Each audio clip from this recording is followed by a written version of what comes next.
This is Catalin, and I'm here today with Steve Wiideman. I don't think I actually spelled that correctly, but you're going to correct me in a second. Steve, and I'm going to read this because it's a long and detailed and interesting description. So Steve specializes in strategic planning for multi-location and franchise brands. He's the CEO of Wiideman Consulting Group, considers himself a scientist and a practitioner of local and e-commerce search engine optimization and paid search advertising. Wiideman has played a role in inbound success of brands that includes Disney Parks and Resorts, Public Storage, SKECHERS, Technicolors, and many others, with emphasis on strategy, planning, and campaign oversight. Steve's current projects include a do-it-yourself SEO package and experiments his team in running to better understand the impact of voice search, featured snippets, and structured data. He's also been featured on channels and publications such as CNN, Entrepreneur, Response Magazine, Vice Magazine, CNBC, and others. So, Steve, thank you so much for taking the time to do the interview today. Likewise, thanks for having me. Glad to have you here. So we're going to talk a lot about a lot of things. So I think the most important thing would be if you could give us at least kind of like what I have not included in this, and kind of like take me a little bit, like 2-3 minutes on your story, how you end up in this moment, and what you do for companies. Sure, and I think a lot of my peers all kind of grew up in the same scenario. We had the same timeline. We all started as webmasters. We built websites for people, and those people would come back to us and say, if my site doesn't get traffic to them, it's kind of pointless for me to keep you on as a webmaster. So we learned out of necessity how to drive traffic, without spending additional money, which is sort of the essence of SEO, right? If you optimize your pages, you rank organically. So I left the corporate world, the Disney and IBM Global Services, right around 2010, and decided I'm going to kind of be a better family man and be a independent consultant. And I marketed myself so well as SEO Steve back then that my inbound was just insane. So I had to figure out how I was going to scale. So I hired some people to help me. I hired an assistant. I hired a few other SEOs that specialize in certain areas. In 2015, we incorporated as Wiideman Consulting Group. Our team grew to 10 people. And last year we had our first $1 million year, which was pretty exciting. But over the course of time and working with mid-size brands earlier on in 2011, 2012, those opened the doorway to referrals that we had from people we did a really good job with who moved to different organizations. So, last year we started working with Applebee's. We've worked with SKECHERS since 2012, but we didn't purposefully go out and look for those opportunities. It was just because we had proven ourselves so well to the people who were working at companies at the time that that we were naturally the first ones they thought of. As you'd mentioned, we're working on a do-it-yourself. Mm-hmm. Figured another way for us to scale beyond just the 8 hours a day I have to be on a call, right? Is to sort of give guides to small businesses and freelancers. Maybe even call it a quiz for a business owner to see how well their SEO people are doing, and to help build a better process for how they manage search. Before we started talking, I'd mentioned a little bit about best practice, right? We know that there's 3 areas of search that Google really pays attention to, and that is how relevant your content is to what the user is searching, how visible you are off your website, and how users behave when they see your search results in Google. And really, it's in that order. Google will crawl the content and categorize you. They'll see how important you are off the website to move you up. And then once you're on that first page, it's really the click through and click and stay behavior of the user that determines whether you move up to the top. So really, what we've built over the last, 2 decades is a very simplified, streamlined process for tech and content, as well as for off-page visibility and really paying attention to what users are doing in search results. Mm-hmm. And because of that, with all the changes and evolution, you mentioned voice and some other things, we really have to run a lot of tests and experiments to see how it's changing and how our clients need to adapt to that change. So that's kind of my history. So as everybody can probably like guess from your bio and also from what I said, like you guys really are striving and are at the moment serving the managed services side of business, but you're also striving to do a more skilled side of business, which is going to include offering people the ability to take your processes and take your learning experiences and be able to implement that into their company, which is going to be amazing. So I would like to start with this because I know with our clients, and we mostly specialize in social, and we see a lot of things and we see a lot of budgets going around, and sometimes they're not that smartly spent, and they're not spent in a smart way. So what I think it's important for people listening and that maybe are doing SEO, maybe they're not doing it right, maybe they're doing it really well, or maybe they have no SEO at all. Sure. What do you think is the value of SEO so that people can realize the actual business opportunity there in the first place? Even though it's 2018, most people kind of have heard of it. Yeah, it's an opportunity cost too, if you think about it.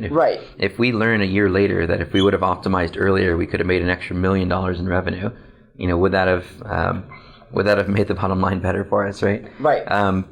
There's a really easy way to do that. Google has a free tool called the Keyword Planner. You can go to the Keyword Planner and punch in some of the terms that users are using to find you. Google Search Console is a free tool that you can use to pull some of those insights.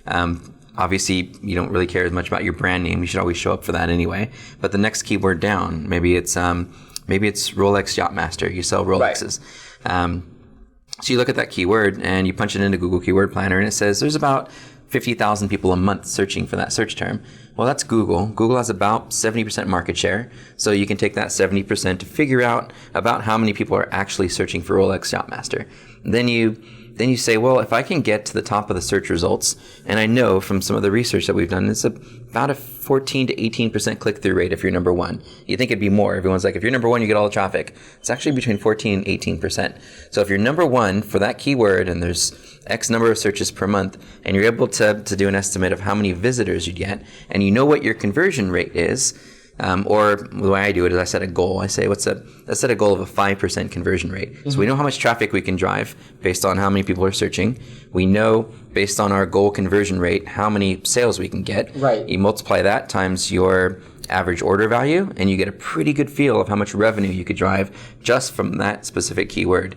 Can we do an example? Let's just pick the Rolex watches. I know Bob's watch is one of your clients, and you guys work with them a lot for a long period of time. Let's just pick a Rolex watch let's just pick $10,000 or $5,000, whatever. Let's walk through that example so that people can paint a picture of the value. So you sell Rolex Yachtmasters, but you're not getting any traffic from search. You find out that there's, I said 50,000 people searching per month.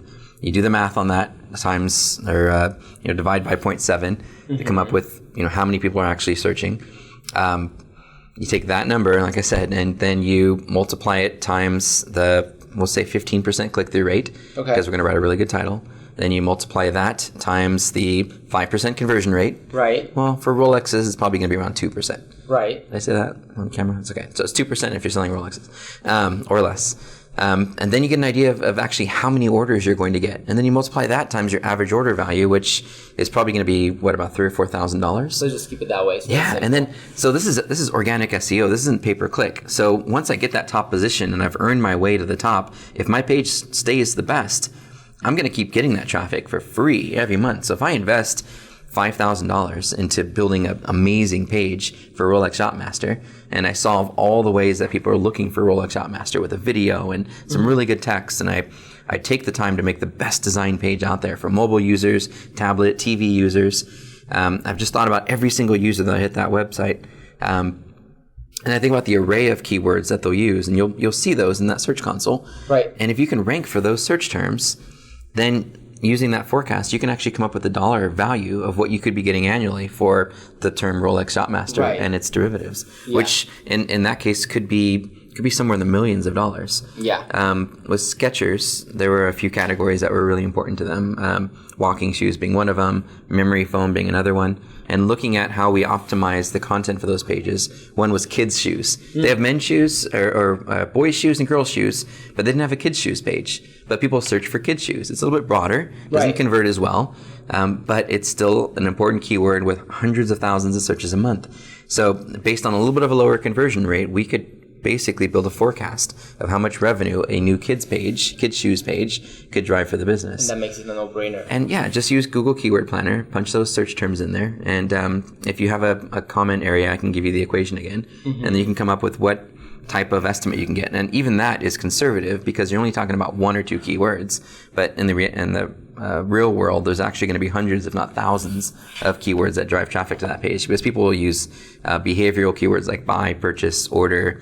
They'll use modifiers like Rolex Yachtmaster with certain bezel or men's, right? They'll modify it in a certain way. There's going to be a lot of other stuff that's going to happen, and it's not going to be exactly what you're shooting for. Right. So the end result will be greater than what you think. Absolutely. Cool. So I do want to talk about strategy and the overall kind of like, okay, what does Google really look for? The tactics and the specifics, we can probably leave that later on. We're going to have some links for people to check out, but first, is 2018 too late to start doing SEO? Because I've heard that a lot, like, it's 2018, let's not worry about that, let's do Facebook ads. And I mean, that's okay because we do that, but at the same time, you don't want to have a one-channel marketing situation. It's not smart. So is 2018 too late to start with SEO? Not at all. I know there's a bit of a bias towards some of the bigger brands like Amazon and Yelp and Etsy that appear very frequently for a lot of those really competitive keywords.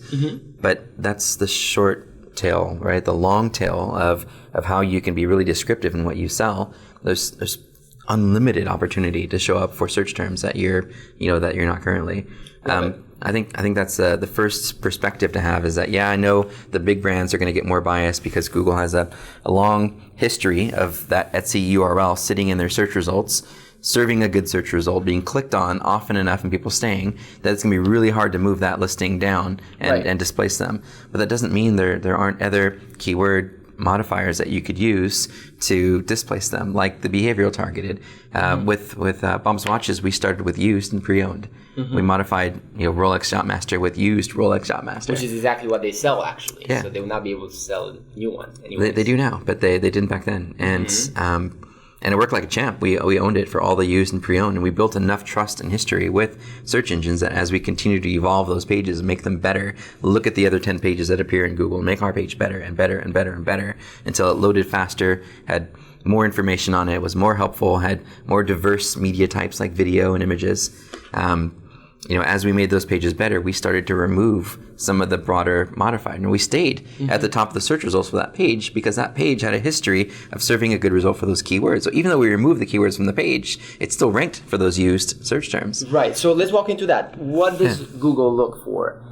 Overall high-level strategy in SEO in 2018 and going forward? Sure. I'd like to say long-term, they care the most about how users interact with content. Long-term. Short-term, they have to crawl your page and understand how it should be served and for what search terms. Right. So I think it's still important. A lot of SEOs are like, keywords don't matter anymore. Right. Well, Google Hummingbird looks at user intent and doesn't pay attention to keywords anymore. But Googlebot still crawls the page. It's still finding words and titles and headings, and it's trying to classify it. So I think out the gate, having the right keyword research for a given page and organizing your content in a way that introduces those search terms also solves users' problems, because as part of that array of keywords, you're actually helping solve some of those undesired issues. Like with the Yachtmaster, maybe one of the ways that somebody was searching solved a particular problem, like waterproof. And by mentioning it on the page, we have the opportunity for Google to hit that page, see waterproof Yachtmaster, right? It's not really a keyword, but waterproof Yachtmaster. Let's go with it. And see how it performs. So what they'll do is they'll start dripping you into the search results. You'll look at your search console and you'll see, I got 5 impressions for the keyword Rolex Yachtmaster, but that's weird. There's 50,000 searches a month. Why did I only get 5 impressions? And it's showing me at rank number 8. Well, because when it put you in there at number 8, it put you in there once out of every 1,000 times or every 5,000 times or whatever. And then slowly over time, they give you more impressions, and they see how users interact with that page. So if your page is the most relevant to a given search term, both from what it finds on your site and how users click and stay on that content, and how other websites are using those same words to describe your brand. Google hits your homepage and it says, what do I have about this brand related to this keyword? Oh, I have this URL, and it'll serve that URL in the search result because it's the most relevant. We talked a little bit before we started recording about the spiral staircase guys, right? Right. So one of the problems they had thinking about what Google looks for on relevancy is they didn't have a page for the way people were looking for their products, like attic stairs or basement stairs. That's how people were looking for their spiral stairs. All they had was 10 pages with their products. So by introducing new content that says, use our stairs for your attic or basement, here's how it looks, here's a picture, here's some really beautiful gallery and examples, and here's how to purchase online.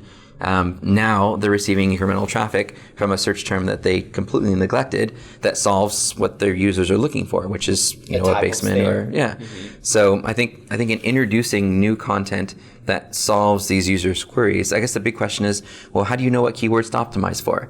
I always searching for. Right. Yeah. So I'll look at the top competitors in the industry. I know as a business who my competitors are, right? Because I go to the same conventions and the same conferences. I know who they are. I take if they have a specific page related to what I'm trying to optimize for, I'll take that page and I'll put it into a third-party tool like SEMrush or Majestic SEO or there's a million other keyword tools. And I'll put that URL in there. It'll tell me every single search term, paid and organic, that's driving traffic to that page. So I'll take the top 10 or 20 and I'll create a nice little aggregate list. I'll sort it by frequency and I'll say, wow, these are the keywords that come up the most often for the pages that rank the highest. I'm going to try optimizing around those first and see if I'm able to cannibalize some of their traffic and see if any of these actually work for me. If you've had your site for a while and your page has been there for a while, going into your actual AdWords data, you can actually see which search terms converted. I'd much rather go after a keyword that has conversion history than a keyword that has really high volume. So I think long term, going back in every month and looking at what's working and what isn't working and improving the content to, one, get better quality scores in paid search, to improve your SEO, have your page rank for a higher array of keywords. It's an ongoing process. And so thinking about going back to the beginning, relevancy. Do I have a page that's relevant for how people are searching? Popularity. This is a little bit more of the controversial side. Google's page rank, right? Larry Page created this page rank. It's kind of vague and always changing. And clear. So PageRank was created as Google's way of ranking sites, essentially, of seeing how relevant they were, right? So they would look at the page that's linking and say, how valuable is this page? They look at the link and the text around the link. And then they'd go to the page from the link and they would see what that page is about, and then they would rank things accordingly. Eventually, webmasters figured out the exploit and they started Google bombing. They would build thousands of links containing the same keywords to a page, and that page would rank for those keywords. The classic example in 2007 was George Bush's biography page. They did miserable failure, right? They all optimized a link with miserable failure, and his bio page ranked number one for that keyword. And that exploit caused a phenomenon where the entire inbound marketing industry went crazy trying to build links. That's why you see Viagra links in comments and crap that you don't need to see on pages, because people are trying to use links to rank their pages. So as Google gets smarter and it introduces technologies like its artificial intelligence, there's a general feeling that links are never really going to go away as a ranking signal, because that's how Google crawls the internet. But they're going to, and they already are, looking at other things like the co-occurrence of your name and a specific search term. So as a test, in several articles that I was featured in several years ago, I used SEO expert next to my name, and I made sure that page didn't link me. And I was able to see a lift in where I ranked for SEO expert simply by getting my name mentioned on pages that, got high volume of traffic using that word. So the co-occurrence. Sitting by the side of some things actually put you in connection with those things and rank you higher. Yeah, because your name, your business name is essentially, it's an entity, it's a number in Google's database. And so when it finds your name, it's like, oh, I have that in my database. Right. What's this page saying about the brand? Oh, it's saying it's about SEO expert. It's saying it's about Rolex Shopmaster. Okay, so it's going to look at all these pages that are mentioning that entity and and that search term or a semantic derivative of it, and it's going to start showing that page for a different number of keywords. So I think the off page is never going to not be important. It drives referral traffic. It's great in many cases for native advertising. It's good for relationship building, and I think it's always going to play a role in SEO. ultimately, once you get to that first page, though, it's really from our studies, it's really how Google sees users interacting with it. There's 10 listings, and if more people are clicking on one listing than another and staying on that listing, Google may infer that that page was a better search result, and it'll move up. And we ran tests where we asked thousands of people to search and click a certain listing, and we got to the top spot in a matter of minutes. And when we stopped doing that, the listing disappeared because Google found that as query spam and actually removed the listing altogether. So it needs to be algorithmic. You can't just go and search and click on your listing, though doing it once a day is probably not going to hurt you. But long term, you need to figure out ways to get people to continue searching for what you have. And that's why the marketing side of content is so important, and why a lot of business owners don't realize that they focus on bottom line. Look, my site needs to convert 10%, get rid of all the blog and all the other crap that's on my site, and just sell my stuff. And the problem with that is nobody links to stuff that you're selling. They link to stuff where you're helping them. The how-to guides, like with public storage, how to store glassware, how to store your car. People link to that content like crazy. Even more, they search again for that content because they found it helpful. So when there's another signal, so many people found your content so helpful that they search for it again. And I got two examples of that. One is by the oatmeal. When web design goes to hell. Have you seen this one? Mm-hmm. And I search for it all the time whenever I'm dealing with a client who's talking to his webmaster, and the webmaster's getting frustrated. I send him that link. He laughs and he goes, "Yeah, you're right. And thanks for cheering me up," because it really kind of makes fun of how clients think they know how to do web design, and a trained graphic artist obviously knows a lot better. The other one is Neil Patel's Anatomy of a High Converting Landing Page. I search for that all the time, and I show my clients, here's a layout that was created by the guy who runs Kissmetrics and Crazy Egg, who looks at millions of URLs and knows what converts. He found the common themes, and he put a layout together. Nifty Marketing has local landing page. They did the same thing. I think they use Anatomy of a local landing page. Your local landing page should have a Google map, your hours of operation, your address, and some other information that helps rank you in maps. So when content is useful enough that you're going to search for it again by context, or even context modified by the brand if you remember it, like right. I use Neil Patel sometimes. Right. That's another signal that search engines will use to determine how helpful a search result might be. So would you say that just so that we kind of finalize on the strategy part of things, would you say that actually just focusing on building really good content that serves the audience and it's relevant to what they're searching for should be one of the focuses that people can have, and just focus on that? Because what I feel is you cannot trick the system anymore, really. You just have to create valuable content that serves their intent, and that's what kind of puts you in the right position. Would you say that's kind of where it's at? So it's all about patterns, and if you develop a positive pattern of click and helpfulness, then over time you're going to improve your rank. There's no technique anymore. It's just focusing, like you said. But you need to not be the business owner that obsesses over bottom line content. You need to be able to understand the buyer's journey. Start with that awareness content to really provide helpful information and links.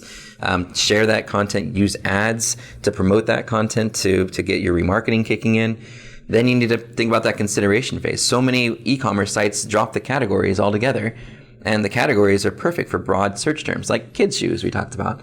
So focusing on consideration content so that user knows what you offer. And then the buyer side, when the buyer actually gets to that page, can they purchase on a mobile device in a few clicks, or do they have to pull over to the side of the road, zoom in, and type into a field? Or can they just go click, click, click, purchased? That's it. So I think if you've addressed the buyer's journey through content, through UX, because there's no SEO without UX, if you address the buyer's journey from a content perspective, then you've nailed your SEO strategy, regardless of what you're doing off your website. Right. Yeah. Something that I've noticed, and I think it's interesting, and I just want to ask you about this, and then we're walking through voice and all these other things I think are fascinating. We've noticed something really interesting. For our clients that we spend a pretty significant amount of ad spend, they increase their overall rankings by a significant amount. At least 4 or 5 told us that they increased their rankings, and the only reason they could find out it's us, because we've started to pump a lot of ad spend behind. Sure. Do you think that as a more powerful backlinking strategy that's working, or it's just that's just the backlink and it works. And so Google's made it clear that their paid side is completely separate from organic, and by doing more paid, it isn't going to help you in organic. But the reality is, if you're pushing out that marketing content and it's helpful, and they're seeing it and they're searching for it again, then there is a chance that it's going to drive more search. Because you're amplifying the behavior. Yeah. So there's a correlation versus causation sort of scenario there. I think on the other side of paid, there's so much data that you can learn from. In AdWords, you can go to your search term report and see what keywords are actually converting, modify your content based on what's working and what's converting for you, and then you'll notice your SEO starting to drive more sales. Even if you don't drive more traffic, your conversion rates will go up. And if you go into your display reports, whether it's in Facebook or in Google or in Bing, you go to your display reports and you find out what display specific URLs are driving sales or conversions. Right. Those are perfect native advertising opportunities.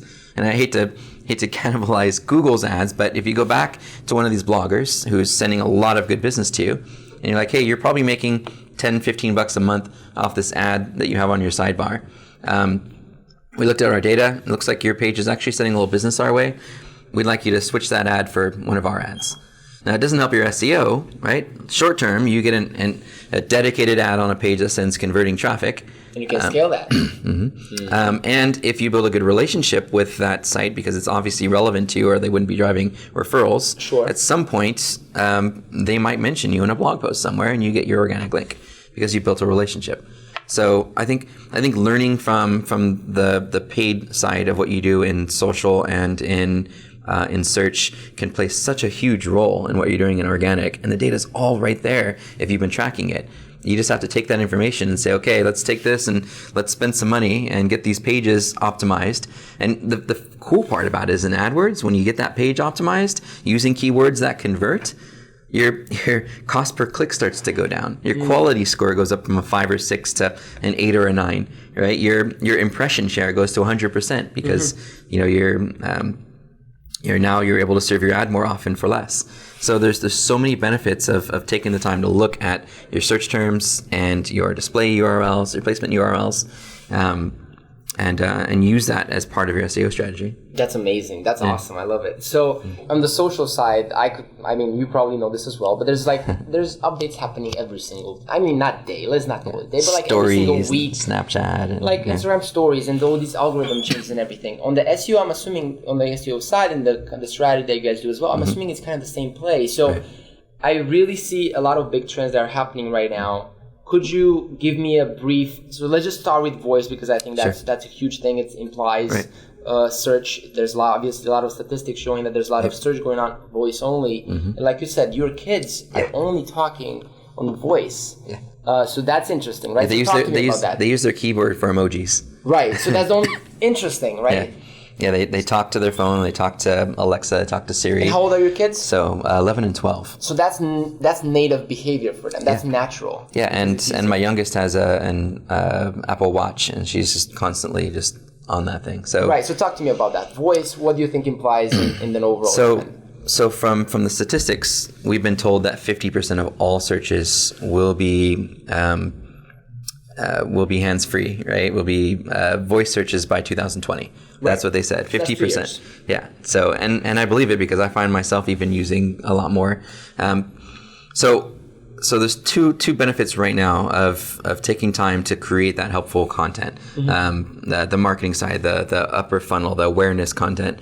If you create these helpful checklists and enough people share it, you'll see your checklist at the top of the featured answer box, right? You've seen that, like how to bake a pumpkin pie. When you ask your assistant or your voice search, it's going to give you that particular checklist that shows up at the top in the same featured answer box. Which is basically rank 0, right? Yeah, position 0. Yeah, exactly. So I think that's important for businesses to start looking at who's showing up for those search terms and start creating better content. Maybe if their content's better, going back to the sites that are curating the one that's ranking and getting them to change it.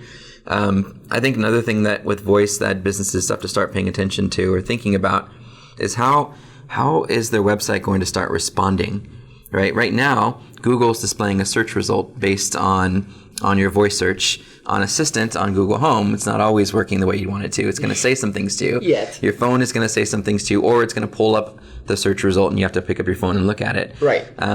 If you're fully voice and this is in your backpack and you're saying, okay, Google, find me a barber shop in La Mirada. Right now, Google's going to say, okay, and it's on silent right now. It's going to say, okay, here are 3 barber shops. Where I think it's going to go in a few years from now is it's going to say, would you like to visit one of these sites? And you're going to say, yes. Great, I'm on this site right now. Here are 3 things that you can do. You can book an appointment, you can fill out a contact card, or you can call. What would you like to do? So they need to have that infrastructure in place. So they need to start planning for it. I don't think the syntax is out there yet, but it's going to happen because it's just the nature of what's the point of having voice search if you still have to pull over to finish your activity on your phone. It's got to get to a point where the syntax is there to solve the problem on the website. Markup is a perfect introduction way to help search engines know what things are what. This is a button. This is a local business data. This is the price of the product, right? You can put all this kind of markup on your page to help define those things so that voice can come back to you once the technology is there and tell you all about the page that you're on. Right. So it all kind of plays together, but I think the business owners need to start thinking about how they want to interact with it. Applebee's is doing some really unique things with voice right now, where they've registered their name with the Google Voice Engine, and if you ask certain questions, it'll actually allow you to order online.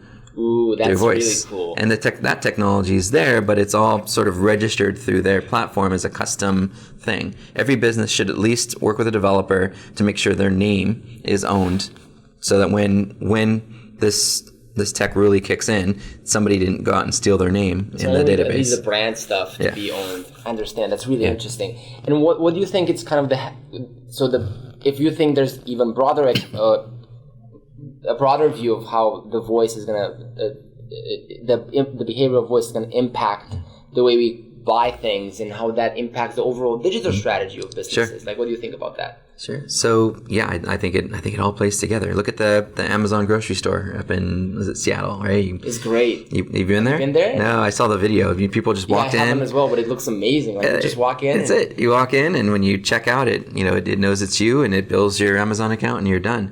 So I think all businesses need to start planning ahead. Even if it's just coming up with a 2-year timeline of some things that they'd like to do, and start spending the first couple months just investigating what's currently available to start working on it.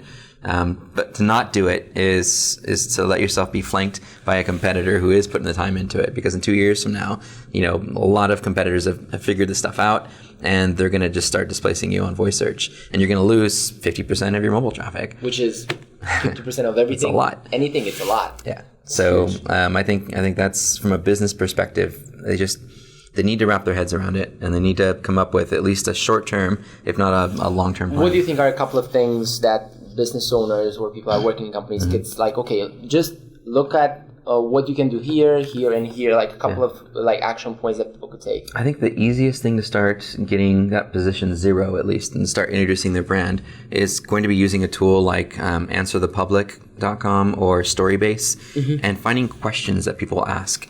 So with SKECHERS, we put in the word shoes, and we found there's a lot of search terms around how to clean shoes. Right. How to clean white shoes, how to clean, boots, how to get gum off your shoes. There's all these problems where people, like tens of thousands of people, are searching every month. Right. And if you come up with the best checklist and the best answer to those problems, you get to introduce yourself to new visitors. They may, on the voice search side, they may actually navigate to your site.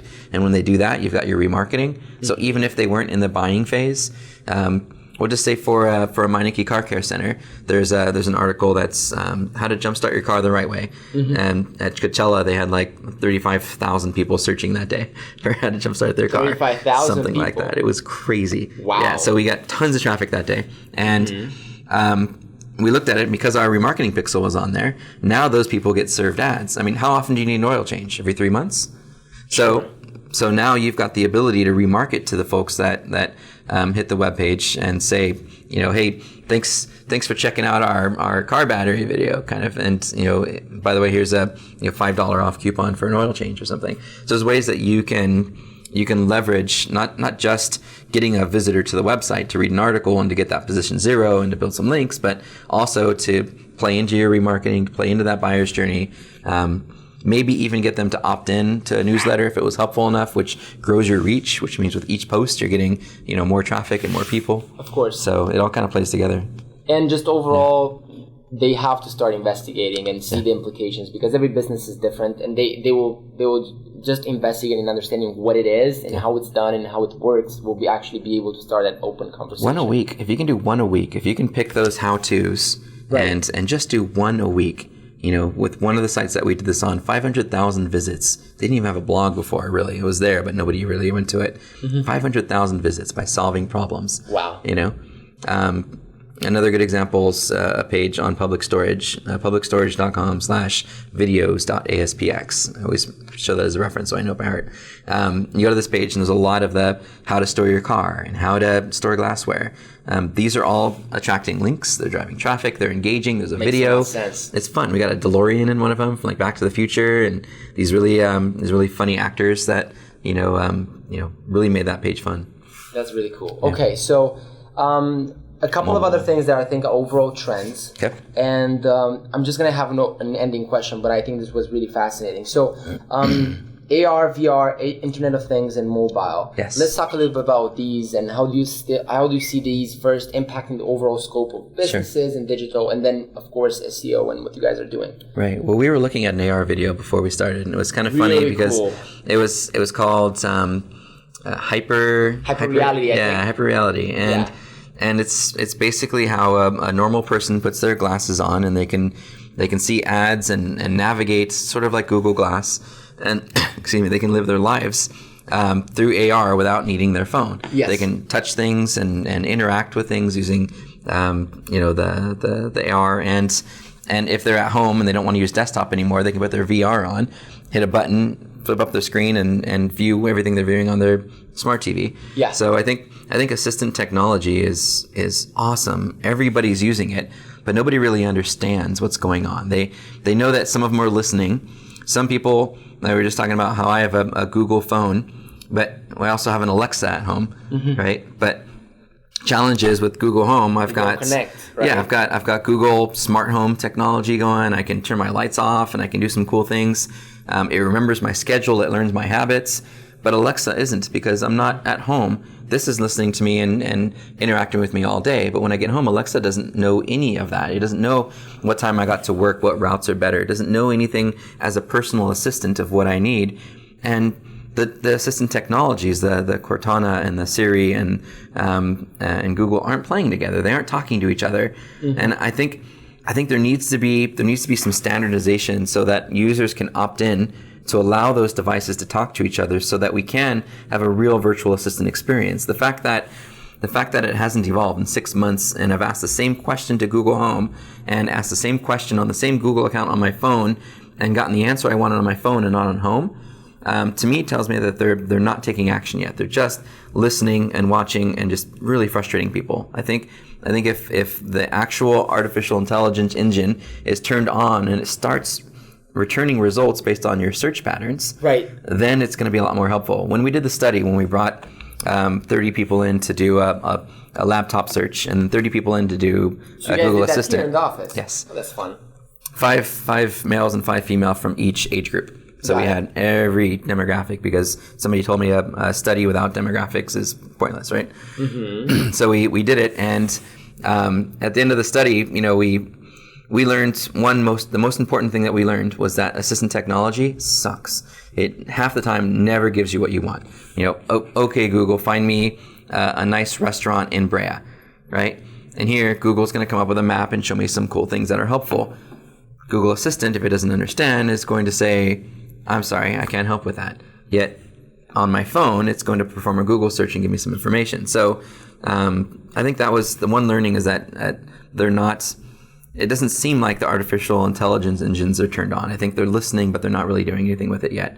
So one, I think all of them need to play together, because we're going to be using all of them on different devices. You might, on your next AR, might be Google. Your VR might be an Amazon, right? Because some of the higher tech VR equipment isn't by Google. They've got their Daydream and their other stuff, but they don't really have some of the really Sony, whatever. Yeah. But those devices are going to start coming with, integrated voice. Your car is now coming with integrated voice, right? All of the new tech in your car, you hit a button or you just say, okay, Audi, send me to such and such. And they're a lot of them are still using Google as the actual search engine, right? But they're listening to what you're saying and trying to provide what you need, not just solve the keyword, right? Yeah.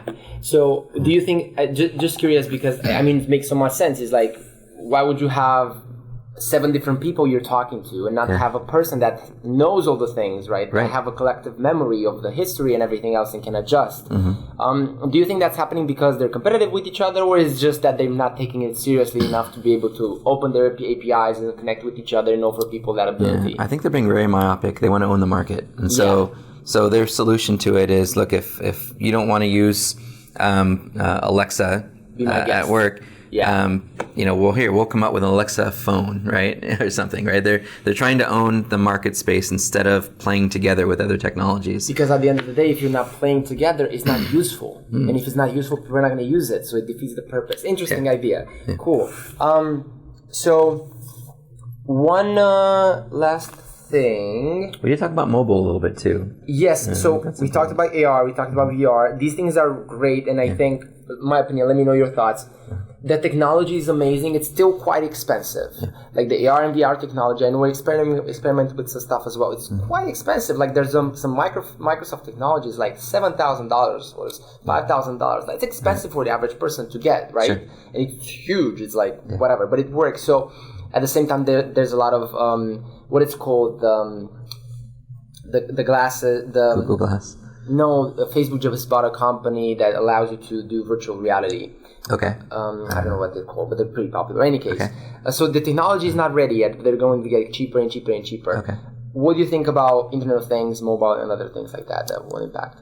Yeah, I think they need to create a way for the different technologies to talk to each other. I think that's the fundamental challenge. Whether your fridge is ordering more milk for you because it's low through the same purchase company. That's fun to think about. You know what I mean? Yeah. So I think that's going to be the biggest challenge, is that there's all this different tech. I've got 5 different apps and we've got all this new technology. I was so excited to get this Kaza.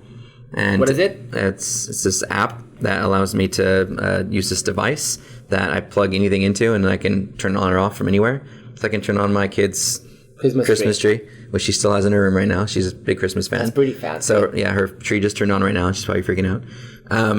But the problem is because it's different technology and it doesn't play well with Google, I can't say, okay, Google, turn on Christmas tree. Right. Because that particular technology wasn't built to work with Google Assistant. Interesting. And okay, cool. Do you think there's anything else we should talk about, mobile and everything else? On the mobile side, the business owners are being told by their developers right now that you're mobile friendly. And that's a problem because mobile friendly is completely different than mobile optimized.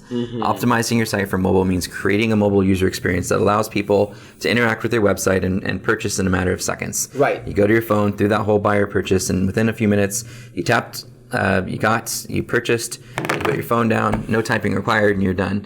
And I don't think the business owners are looking at their websites as a mobile experience. I think they're just being told by the developers that, look, you passed the Google mobile test, you got an A.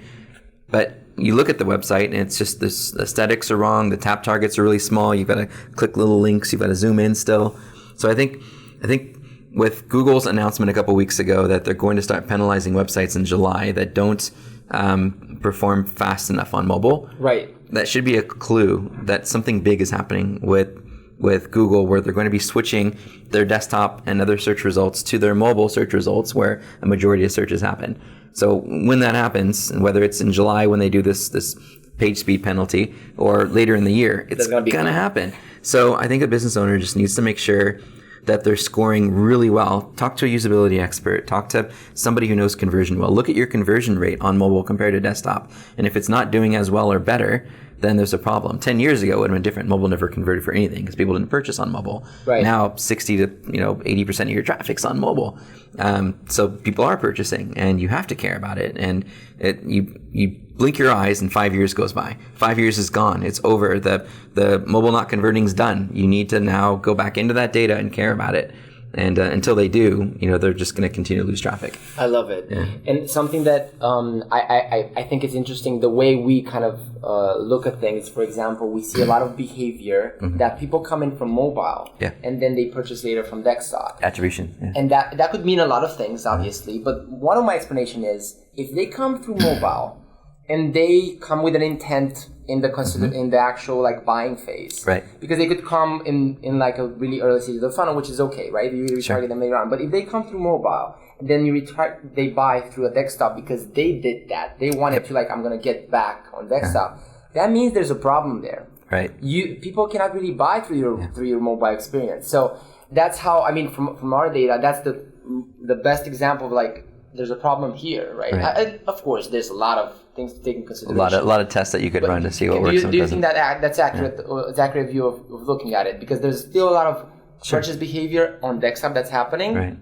Especially the purchase behavior. Even though it's 20% of traffic desktop, that's purchase behavior. Sure. People come back from mobile. Yeah, a lot of it has to do with that buyer phase. The buyer experience is usually better on desktop because you can type with a keyboard. If you can get to a point where it's a one-tap purchase through your Amazon, through your PayPal, whatever, where it's a one-tap purchase. What could be easier than that? Yeah, and if you're using the right field labels so that you can just double-click in a field and your credit card automatically comes up because you've stored it, then you should be able to have a better experience on mobile. But you're right. I think if they're converting on desktop because you've had to remarket to them, because they didn't convert on mobile, there might be something you have to look at on mobile to figure out what's going on. Love it. For sure. Yeah. Cool. Steve, really interesting conversation. Appreciate your time. Let people know how they can follow you, how they can follow your company, and maybe see how they can work together with you guys, see what you offer guys as service. I know you guys are really looking to expand the do-it-yourself type of SEO packages, which I think are amazing. So tell us a little bit about that so that people can. I think the best way that people can get to know us and learn something from us, as opposed to just following me. Following me, of course, is just Twitter handles, SEO Steve. For me, it's Wiideman for the group. But there's a page on our website, Wiideman.com/learn, and we have a whole masterclass that walks you through everything that you need to do for search, and a cool little certificate that you can get, and it's totally free. So you just basically go, you watch the videos, and then you take the certification. I love it. And I like that introduction better because it allows you to learn how we think about search, so that if we do have a conversation, we're on the same page, and we don't have to continue to evangelize for white hat best practices. You took the time to learn about it at a high level because it's important to you, and then interact with us. So that's beautiful. Yeah, it's gonna be fun. Thank you so much, Steve, for your time. Thank you. And guys, for those of you that are watching, hope you enjoyed the conversation. This was kind of I know we didn't look at the camera and all these sort of things, but I really want to make it so that we're going to talk about these things in strategy. I know there's a couple of words and stuff like that we use that maybe not everybody that's listening and watching will understand, but I'm going to do my best. I'm going to have my team actually go down and have links and explain some stuff and everything else so that all the audience that are watching will understand. So thank you so much, guys, for watching. Thank you, Steve, for taking the time. You got it. We're here at his office actually in close to LA in La Miranda, if I spell that correctly again. My English spelling is not that great. So here's his office, amazing people in his team. So again, thank you so much, guys, and talk to you soon.